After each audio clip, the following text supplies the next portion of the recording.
they'd vanished from the fossil record. In this documentary, we delve deeper into the world of Neanderthals, exploring the latest scientific discoveries and theories about their biology, behavior, and interactions with modern humans. With the help of scientific literature and a paleoanthropologist, we will seek to answer some of the most intriguing questions about our distant cousins.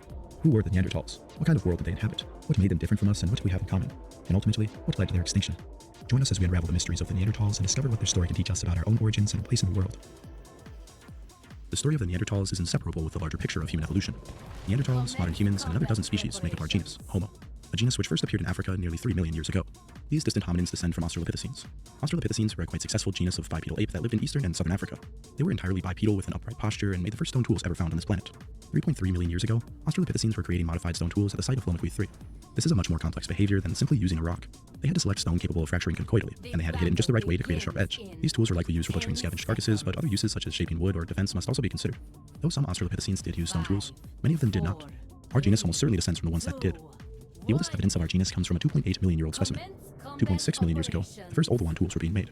Oldowan tools consist of stones with a few flakes taken off to create a sharp and robust edge. Our genus was certainly around during the inception of these tools, and it is very likely that they were the creators.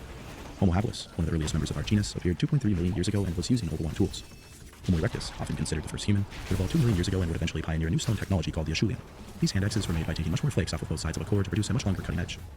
They are often considered the pocket knives of their day, capable of butchering game, shaping wood, digging holes, and even for defense or hunting.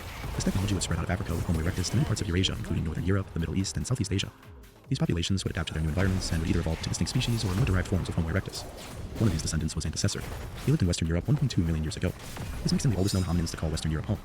They were thought to have been an offshoot of Erectus. Their tools were quite simple and they would eventually go extinct around 800,000 years ago. It is thought that they did not contribute to the genetics of future species living in Europe. Another wave of Erectus, or perhaps a more derived form, would replace them. By the Middle Pleistocene, 780,000 years ago, the descendants of Erectus had evolved into more modern forms with larger brains and more complex technology. The hominins living throughout Africa, Europe, and Western Asia during the Middle Pleistocene are collectively classified as Homo heidelbergensis. There has been debate regarding whether to consider African populations as a different species than Europe or Asian populations because they are quite different. Genetics suggests that possibly as early as 700,000 years ago, these populations would separate. The differences between these populations would continue to accumulate, and by about 300 to 400,000 years ago, would be enough to classify them as different species. In Africa and some parts of the Middle East lived our own ancestors, while in Europe and parts of Asia lived the Neanderthals, and in East Asia lived the Denisovans and other hominins. Denisovans are another hominin very important to the story of the Neanderthals. This is because they are more closely related to Neanderthals than we are. Based on mDNA, Neanderthals and Denisovans share a more recent last common ancestor with each other than with Homo sapiens. This common ancestor population, nicknamed Neandersovans, is thought to have spread from Africa to Eurasia, replacing and interbreeding with the other archaic hominins in these areas. Based on mutation rates, this population would diverge into Neanderthals and Denisovans between 470,000 and 380,000 years ago. This correlates with the appearance of early Neanderthals during this time. 450,000-year-old remains from France, which are generally classified as heidelbergensis, show the first appearance of Neanderthal features.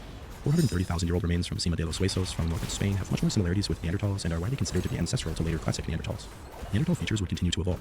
Around 130,000 years ago, classic Neanderthals would appear, which have an array of distinguishing skeletal features from early Neanderthals. These populations are much better understood due to the quality of the fossil record increasing as time gets closer to us. Before talking about the anatomy of these people, there's one question left to answer. Were Neanderthals really a distinct species? The question may seem fairly simple at first glance, but it is extremely nuanced. To gain a better understanding, I asked paleoanthropologist Gilbert Tosteven from the University of Minnesota. I do think it's a really good question to ask about what defines a species and how does one consider Neanderthals in terms of species relative to modern humans. In terms of the most standard extreme version of the definition of a species concept, which would be the biological species concept of Ernst Mayr, which states that individuals of a species can reproduce together and produce viable offspring that they themselves can reproduce. So when we look at the concept of, let's say, a horse and a jackass, they can mate and produce a mule, but the mule will not be fertile. There's a chromosomal difference such that they don't produce fertile offspring. The mules do.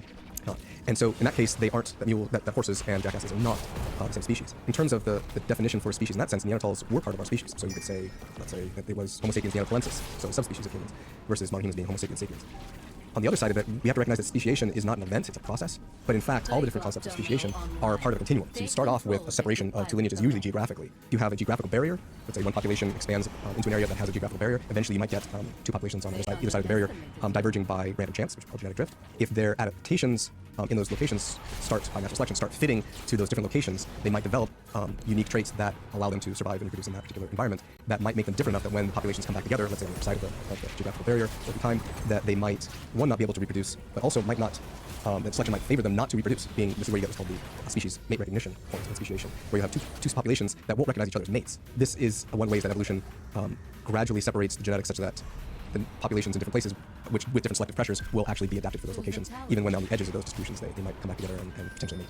Looking at species issues, a lot of times I want to call Neanderthals just like modern humans in terms of modern human species. They are late Homo sapiens. But evolutionarily, they have some uniquely derived traits that no modern human has today, and that modern humans who were alive at the time that Neanderthals were also do not have. So, for instance, I mentioned parts of the hand anatomy, some aspects of the shoulder and pelvis.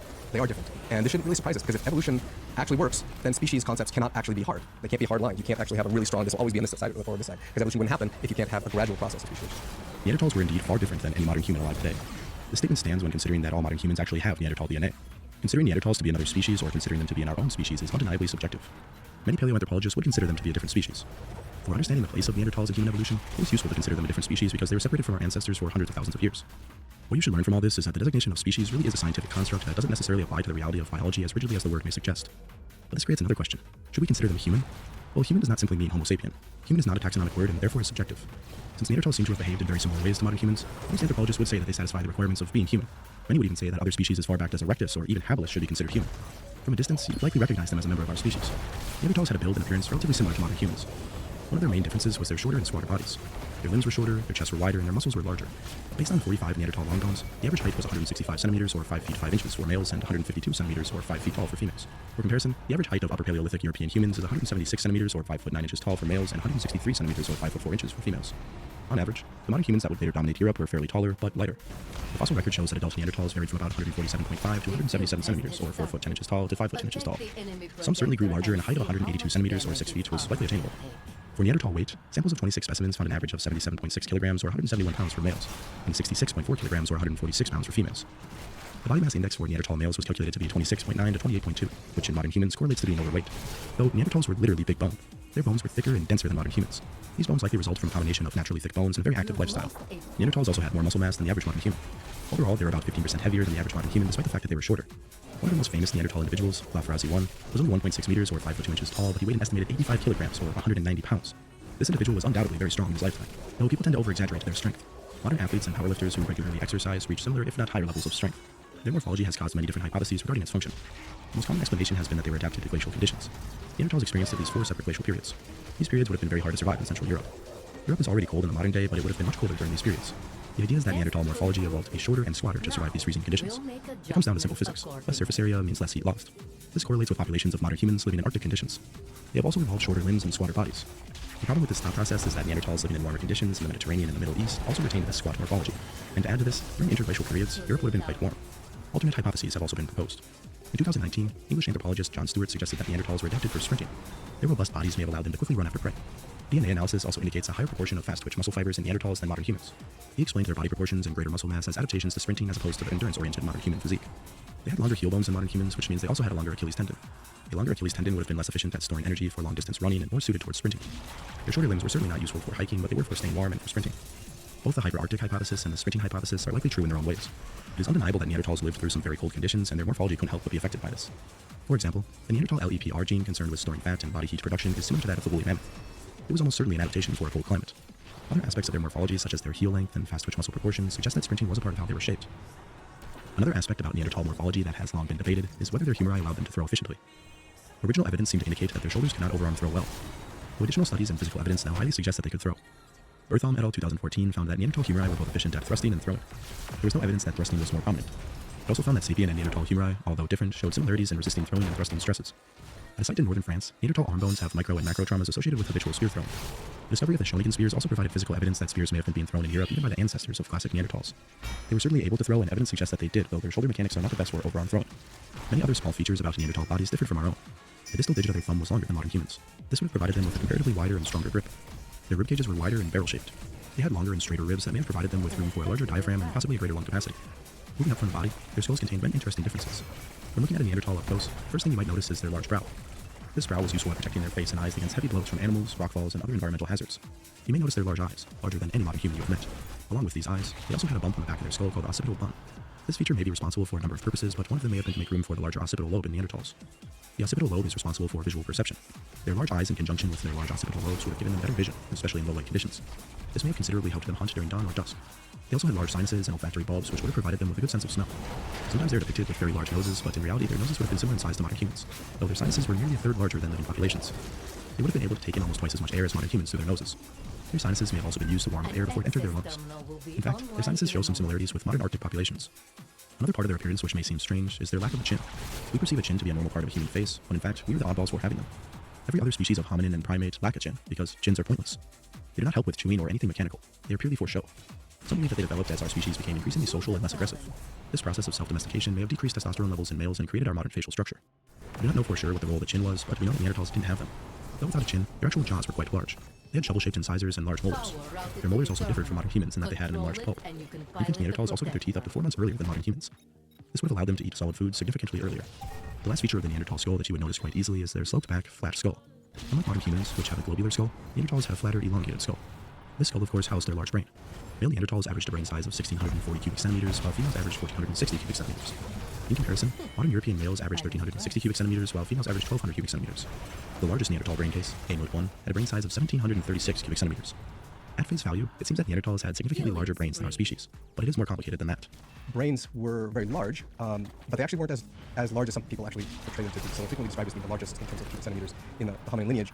But brain size is actually related to body size. So whales have much bigger brains than we do, but they also have bigger bodies. And so if you control brain size to body size with Neanderthals, and that's usually done by looking at the size of the border of the eye, which reflects body size more so than the rest of the cranium. Neanderthals are a little bit less big in brains relative to body size than modern humans. So they're not the brainiest of the modern hominids, but then again, there are many humans alive today who have smaller brains than body size than Neanderthals, so they're within the range of modern humans. Besides overall size, the organization of a brain is another very important aspect to its function. Endotypes of their brain have shown that they had smaller parietal lobes and smaller cerebellum. Both of these areas of the brain are very important for a number of things, including creativity, muscle memory, language, and social abilities. This does not mean that all Neanderthals were necessarily less intelligent in these areas, but it does mean that there were differences. The temporal lobe is associated with processing language, pattern recognition, perception, and memory acquisition. As mentioned earlier, they have larger occipital lobes and olfactory bulbs. These structures are responsible for seeing and hearing, among other things. Compared to modern humans, a greater proportion of the Neanderthal brain was devoted to visual and somatic systems. This left less neural tissue over for other areas of the brain in Neanderthals. Homo sapiens, on the other hand, have smaller than expected visual areas for a primate of our size. Therefore, it wasn't that Neanderthals had abnormally large eyes and visual cortex, but that Homo sapiens actually had abnormally small visual systems. This seems to have left sapiens with more neural tissue to devote to other regions of the brain. Neanderthal skulls show different rates of brain growth, with individuals reaching maturity faster than in modern humans. It would have taken a Neanderthal around 15 years to reach adulthood. That is nearly a decade earlier than it takes modern humans to reach adulthood. The brains of Neanderthals are not comparable to any modern human. The differences they had are undoubtedly responsible for the different traits that they left in the fossil record. It is easy to focus on all the similarities that Neanderthals had with modern humans, but we cannot let them overshadow the fact that they were different. Another way that Neanderthals were similar to our species is that they had a range of skin, hair, and eye colors.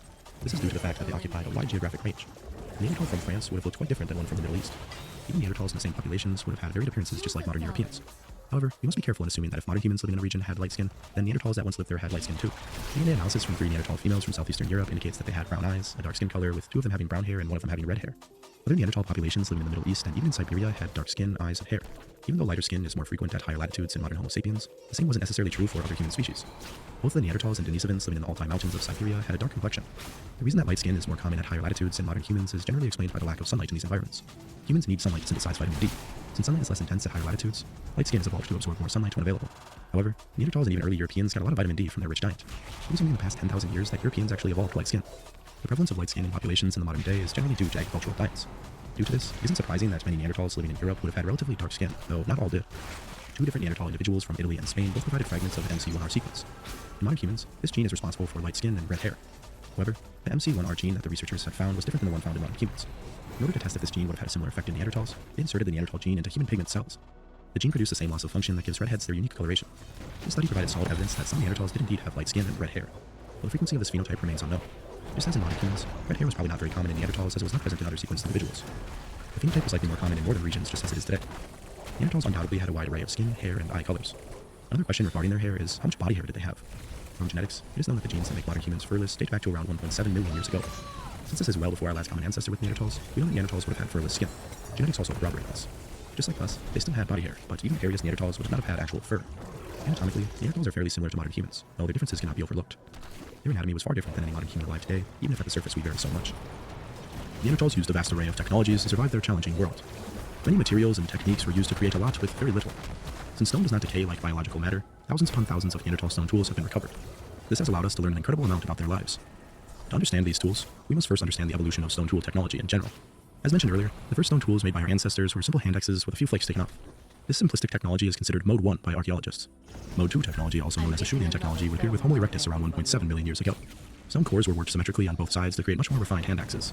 There was not much of a strategy to creating flakes or to utilizing the material effectively. This would change roughly 300,000 years ago with the emergence of Volskya technology. The Volskya technique, also known as Mode 3 technology, appeared throughout Europe, the Middle East, and North Africa during the appearance of the first anatomically modern humans and some of the earliest Neanderthals. The creation of the technique independently in various regions, though it is often credited to the Neanderthals. When we first see the classical anatomical forms of Neanderthals, let's say 250,000 years ago, they were utilizing a middle Paleolithic technology, which is based upon taking a core and striking flakes off the core, and then utilizing the flakes to do things in terms of whittling wood to make spears, which they could dispatch animals, mostly by throwing, sometimes by stabbing. And this middle Paleolithic technology of cores and flakes is slightly different from what we see in the lower Paleolithic, which is what we get mostly with the, let's say, Homo erectus and Homo heidelbergensis, who was immediately before Homo neanderthalensis, who were using hand axes of the Schulian culture, or techno-complex. And they're using a hand axe core that in and of itself is actually usable as a sharp implement for cutting, for pounding, and tools. The cores in the middle Paleolithic were not tools in and of themselves, but it was the shaping of the flakes with particular types of reduction patterns, by reduction meaning literally taking flakes of stone off of the core, that characterizes what Neanderthals were doing in that time period. And so you can find objects such as this flint core, which probably originally a nodule of flint that was subsequently struck with a certain pattern of blows, removing flakes that are then utilizable for butchery or for working on materials like wood. The technique itself consisted of striking preferential flakes off of prepared lithic cores. The core was shaped in a specific way to create a dome-shaped core known as a tortoise core. A platform was prepared on a high spot, which when ultimately struck, created a large preferential flake. This flaked nearly the entire underside of the core, effectively utilizing much of the material. Experiments have shown that the Volskya core is an economic optimal strategy of raw material usage. It can create the longest cutting edge per weight of raw material. This would have allowed the Neanderthals to be highly mobile, as they could get the most out of their material. The actual Volskya flake produced was very sharp on all sides. It would have been very efficient as a butchering tool, much more so than a hand axe. Neanderthals still used hand axes, though for more generalized purposes. Hand axes are not the most effective butchering tools because of their often steep edges and limited resharpening potential. The Volskya flakes, on the other hand, are quite thin and can be retouched easily. Most of the technology that we see with Neanderthals is taking flakes coming off of prepared cores like Volskya or discoidal, and then the flakes are immediately utilized, or they might be subsequently resharpened and the morphology changed by little removals off of the surface such that it makes a different shaped edge. When you make these little removals, it makes the edge more acute, so it's not actually sharper, but if the edge has been damaged by use, then by making these little removals, you are resharpening it to some extent. And so most of the tools that we get in the middle Paleolithic that Neanderthals were using are flake tools, so that means that they are not very long relative to their width, and so there's something that you just hold in the hand and utilize without a haft, meaning there's no handle. The sharp flake could originally be used as a knife and then later be resharpened into a hide scraper or other tool. With the Volskya method, other types of flakes could also be created. By isolating two converging ridges and striking beneath them, a Volskya point could be made. These points are unsymmetrical but come with very sharp converging edges. Once hafted, these points could be very deadly weapons. We do know that Neanderthals were hafting tools also, particularly points that were made with usually Volskya technology that would allow the form to take have convergent edges that comes into a point. This is actually not such a classic Volskya point, but it's pretty close with the two convergent edges. In terms of how it would be hafted, it would be something like this. And we have examples of very crude hafts from around 400,000 years ago, where they're just shoving into a crack in the wood. Otherwise, we have evidence that from abrasion on the edges and surfaces of the stone, that and also forms of glue, natural asphalt that was used to glue stones into a haft, that they were hafting things in the Neanderthal time period. Whether they were doing it for using as knives or for large stabbing spears, those are more likely than, let's say, than a true projectile technology. Throwing them would have been also easy, but the actual tip area, cross-sectional area of a projectile tip like this tends to be a bit larger than what we would see in a modern human society that using for either a projectile technology like spear throw or atlatl, or even a later technology like a bow and arrow. So these look more like stabbing spears than they do something that would fly through the air and really take out a distance. That's part of the argument that why Neanderthals were so much more muscular in terms of their skeletal structure, in terms of having thicker cortical bone than moderns, is that they were just engaging in much harder life, which could be including confrontations with wild animals that they were trying to kill. The Volskya points were almost certainly hafted. However, they may have been hafted in a very rudimentary way. We will talk more on this later. In this study on 117 Volskya points, 8 points displayed use-wear damage. 2 of them were used for woodworking activities, 6 of them are associated with butchery, while 1 point was distinct from the others. An examination of the points showed a chipped and dentaculated left edge. This damage denotes violent penetration into an animal carcass and is consistent with contemporary tests of hafted spear points. Though the study suggests that the points were used as spear points, it also suggests that most weren't. Many of them would have been used for woodworking or for butchery. Nonetheless, this does not diminish the significance of these tools on the tips of spears. Fossil remains with impact damage consistent with Volskya points, as well as fossils with little Volskya points embedded in them, confirms the use of this technology in hunting activities. A find like this is extraordinary for the time period. We will talk further about the use of these spears when we discuss how Neanderthals would have hunted. The Volskya points were commonly made by Neanderthals, but other types of points were also used. Triangular flakes resulting from less standardized platforms were often utilized. These flakes could be turned into convergent scrapers. As their name suggests, they were primarily used as scrapers, though they may have also functioned as spear points. Mousterian points were another point created from triangular flakes or Volskya flakes. They were modified by taking off additional flakes. This created a more symmetrical point that was often easier to haft. Later Neanderthal points dating to the twilight of their existence were even bifacial and highly refined. Bifacial points from Hohlfels, Germany were made with considerable skill. This point in particular was certainly hafted and used as a spear point. It was resharpened multiple times until it was no longer useful and likely discarded. Though it may look rough now, during its original creation it would have looked similar to this. Another point from a cave in Switzerland preserves a more pristine bifacial point. These points indicate that Neanderthal stone point technology did reach a considerable complexity towards the end of their time. Most if not all Neanderthal points were created with the intention of being placed on thrusting spears. The points were just too large to be part of a projectile such as an arrow, atlatl dart, or javelin. Their thrusting spears would have likely been very robust and primarily for stabbing. This does not mean that they couldn't have been thrown, though. Some evidence of wounds caused by Volskya points suggests that they were used as projectiles. These spears would have likely been thrown at times, but only short distances. With the mass of a robust Levallois point and a heavy shaft, these spears would have packed a considerable punch when thrown in close quarters, though a Neanderthal may have preferred to hold onto their weapon and deliver most of their blows by hand. This is supported by the high rate of Neanderthal injury, suggesting that they got very close to their prey. As mentioned previously, Levallois points and other Neanderthal points would have been hafted to spears. Another question we must answer is, how were these points actually hafted? Points from earlier periods were left with unground edges. This is important because the sharp edges of a Levallois point would cut through any cordage wrapped around them. This suggests that early Levallois points were simply placed into a wooden slot with perhaps the aid of an adhesive. Later Levallois points, as well as Mousterian and bifacial points, had ground edges which would have been wrapped with some kind of wrapping or cordage. Strips of leather, plant fiber cordage, sinew, and gut would have all been great materials to hold points in place. Chemical analysis from a Mousterian point and two Levallois points from a site in Syria have shown that a natural glue was present on the base. Adhesives such as pine tar, birch tar, and bitumen have all been found at Neanderthal sites. The oldest evidence of adhesive use attributed to Neanderthals comes from two pieces of birch tar that date to around 200,000 years ago. It was once thought that Neanderthals needed a complex container or methods to create birch tar, but a recent study has proven that birch tar could have been made simply by scraping birch bark off of cobbles. The resulting material is a great adhesive and is quite shock absorbent. An amazing piece of birch tar from Königsstadt, Germany preserves imprints of wood, stone, and even a Neanderthal fingerprint. Evidence of hafting couldn't get much better than this. Another quite easily obtained adhesive would be conifer resin, also known as pine sap. It can be used straight from the tree, though it is not very shock resistant. As primitive technology enthusiasts may know, adding beeswax makes it an exceptional glue, and Neanderthals knew it too. Residue from 10 stone tools from Grotta del Fassolone and Grotta del Santo Agostino contained the chemical signatures of conifer resin, and one contained chemicals from beeswax. Other sites containing pine resin and beeswax have strengthened the idea that Neanderthals purposefully mixed these components to create a strong adhesive. The last adhesive used, bitumen, is a sticky, highly viscous form of petroleum that may have been harvested from natural deposits across Europe. In its natural state, it is sticky and ready to use. Neanderthals from El Cedron Cave in Spain were found to have bitumen in their dental calculus. It has been hypothesized that this may have occurred by using the mouth to aid in the hafting of tools. Perhaps by clamping their teeth down on the haft, holding a lithic in one hand, and applying the adhesive with the other. Another form of adhesive that may have been used but we don't have evidence for is hide glue. Hide glue can simply be made by cooking bits of hide or sinew next to a fire with indirect heat. Neanderthals would have likely noticed the adhesive properties of bits of hide or sinew on the meat that they were cooking.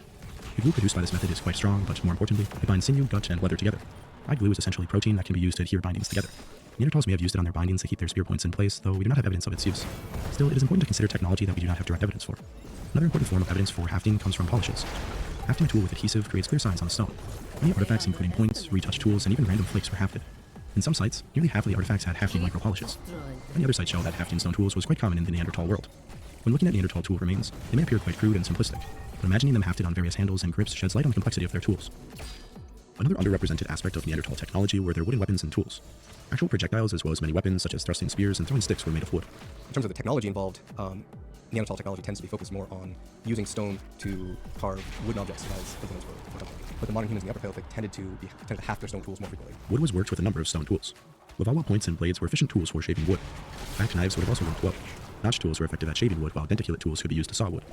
Blades could also be turned into tools called birns. This is a fairly thick blade that was retouched here, so it's probably longer, and the end was taken off to make a little platform to then make a burin spall come off here. The burins themselves were actually good little barbs, but the actual scar left on the blade, this becomes the burin, and the part comes off becomes the burin spall. This is actually excellent for graving bone and wood. So you can literally shave bone with this edge because it's both sharp but also fairly robust. And stone is very sharp, but it's also very brittle. And so if you're trying to work something that's very hard, you need a steeper edge. And so a burin edge is really very useful for that. With their array of woodworking tools, they were able to create very refined wooden technology. The amazing discovery of the Schonigan spears in 1994 recovered 10 wooden weapons dating to over 300,000 years ago. They are the oldest complete wooden tools ever discovered and were either made by early Neanderthals or late Heidelbergensis. Wood degrades in only a few years in most cases, but the rapid sedimentation and waterlogged conditions of the site provided the precise conditions for preservation. The site was once a lakeshore that eventually became buried with sediment with the retreat of the Elsterian ice sheet. The spears and other wooden tools were found in direct association with animal remains and stone and bone tools.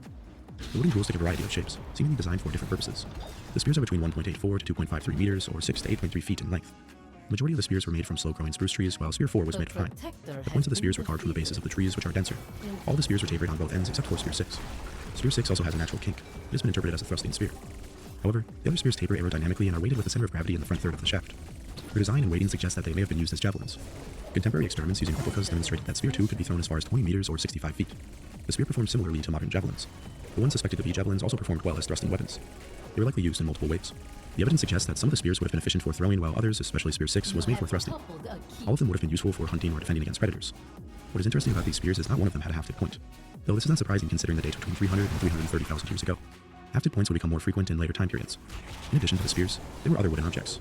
Double-pointed sticks, 64 centimeters or 2 feet long, are suspected to have been used as throwing sticks. Throwing sticks have been used across many human societies to target small game or to drive large game. The Neanderthals at Schonigan may have been targeting waterfowl with these weapons. Another wooden tool found at the site was a charred wooden stick that has been interpreted as a skewer for roasting meat. The last wooden objects yet to be mentioned were short work shafts with notches cut into them. They have been inferred as handles for stone tools. They were likely paired with a sharp flake that would act as a knife. Other wooden tools created by Neanderthals exist, though they are very rare. The oldest wooden tool that is either attributed to early Neanderthals or their ancestors is the Clacton spear. It was discovered off the coast of England and has dated to around 420,000 years ago. Since the spear only consists of a tip, it is unknown if the spear would have been suitable for throwing, though it certainly could have been used for thrusting. The existence of this technology predating the appearance of true Neanderthals and its appearance in Germany 100,000 years later suggests that most, if not all, Neanderthals would have used wooden spears. Other Neanderthal wooden objects have been found, including another spear, though their preservation is poor and their purpose is debatable. The site of Abathur Romani preserved the imprints of many wooden objects. Though the wood has long since decayed, the travertine has preserved a cast with incredible detail. A few flat wooden dish-like objects have been found. A large pole, 5 meters or 16 feet long, may have been part of this structure. An impression of a very interesting knife or spade-like object was also found. The object is very unique, as it is not something that we see in contemporary indigenous societies. It may have been used as a butchering tool or perhaps a digging tool. We will never know for sure. There are a handful of other impressions from wooden tools that are more enigmatic. Overall, the findings at Abathur Romani have taught us that much of the items made and used by Neanderthals would have been wooden. Besides spears and handles, many unique objects would have been made. Those stones have stood the test of time. Wooden tools were just as essential to Neanderthal survival. Neanderthals also utilized other materials when creating tools. Bone and shell tools were used, though in limited ways. Bone tools were mostly limited to lissois and flint-snapping tools. Hammers often made of animal limb bones were great tools for striking flakes off of cores. Smaller broken bone shards called retouchers are quite common throughout Neanderthal sites. They vary in construction, but Neanderthals generally preferred the bones from the rear limbs of large animals such as aurochs, horse, and bison. Materials such as jaws, horn cores, and mammoth ivory were also utilized. In one case, even another Neanderthal skull fragment was used as a retoucher. These tools would be used to resharpen stone edges by hitting out small flakes. Other bone tools display evidence that they may have even been used for indirect percussion flint snapping. This advanced flint snapping technique consists of two tools, a tool contacting the stone core, and a tool to hit the other tool. This technique accurately focuses a lot of force into a small point. It is a very effective technique that allows for making much better stone tools. The Schonigan site, sharp bones may have functioned as knives to cut flesh. In other sites, mammoth tusks seem to have been split and mapped into scrapers. At one site in Germany, over a dozen bone artifacts dating to over 60,000 years ago have been found, and some of them may have been points. Flattened mammoth ribs with pointed tips may have functioned as spear points. A smaller point made of reindeer antler was almost certainly a spear point. It is light enough that it even could have been hafted on a javelin or a dart. It is possible that a point of this size could have been hafted on an arrowhead, though our evidence does not suggest that Neanderthals ever used this technology. It certainly could have been part of a light thrown spear or possibly even an atlatl. This idea is lacking any support, but it is an interesting idea to consider. The appearance of hafted bone points throughout Europe is largely correlated with the appearance of modern humans, but their existence in Neanderthal sites tells us that Neanderthals were certainly aware and capable of this technology to some extent. This technology is only found at one site in Germany, but bone does not always stand the test of time. It is possible that bone points were used elsewhere and left little trace, though we just don't know. Another tool made of bone found at various Neanderthal sites were leatherworking tools called lissois. These tools, also known as slickers or burnishers, are used to rub into hides to make them softer and more water resistant. Neanderthals chose the ribs of large herbivores to make these tools. Though these lissois could be made with the abundant reindeer from which they hunted, they preferred the more uncommon bison and aurochs ribs. Besides mammal bones, shell was also heavily utilized by various populations of Neanderthals, particularly in the Italian peninsula. In areas of poor quality stone, we see that Neanderthals often used shell as an alternative. Shell is a hard material that can be knapped similarly to stone, but can also be resharpened simply by rubbing against an abrasive stone. Over 170 work shell tools were found at Grotte dei Moscerini alone. Out of these shells, about 24% of them were gathered alive from the sea floor, meaning that Neanderthals had to wade or dive in shallow waters to collect them. These live clams have stronger and more robust shells than unoccupied specimens. They also offered a small snack every time they needed another tool. Across various sites, these tools were used for cutting meat, scraping skins, and even for shaping wood. Shell tools are found in parts of Italy and Greece, but are absent from other Mediterranean sites. Considering that Neanderthals were certainly using aquatic resources elsewhere, it is strange that shell tools are not more common. It is possible that these sites exist, but lie beneath the ocean surface. The ocean undoubtedly conceals many other facets of Neanderthal life. The use of fire was clearly a major technological development for our genus. Evidence of the use of fire by our ancestors extends more than 1 million years into prehistory. To understand the significance of this technology, we should take a further look into why exactly it was so advantageous. First and foremost, fire provided heat. Neanderthals lived across a range that was quite often cold depending on the current environmental conditions. Other ways to stay warm existed, such as clothing, but fire provided direct heat. At the site of Abathur Romani, there are 8 evenly spaced hearths aligned against the rock shelter wall. These hearths have been interpreted as personal fires to keep individuals warm while sleeping. Similar constructions have been observed by Australian desert aboriginals. They would sleep with little glowing campfires on either side of them. The altering position between each individual and fire provided an economical way to stay warm. Other Neanderthal sites show similar constructions. The advantage of fire, arguably more important than warmth, was its use for cooking. Charred bones that may have been cooked are widely known from many Neanderthal sites. This suggests that the meat and marrow were likely being cooked. Other tissues such as organ meat does not preserve well in the fossil record. Cooking meat breaks down tough fibers and connective tissue, which makes it easier to chew and digest. It also leads to better nutrient absorption and kills any harmful pathogens. Direct evidence for cooking plants is very rare in the Neanderthal fossil record, though it does exist. The Kavara assemblage consists of more than 4,000 charred seeds, which were likely mostly from legumes and nuts. It is possible that these seeds came from dung or from animal carcasses, though their density suggests that they were deposited from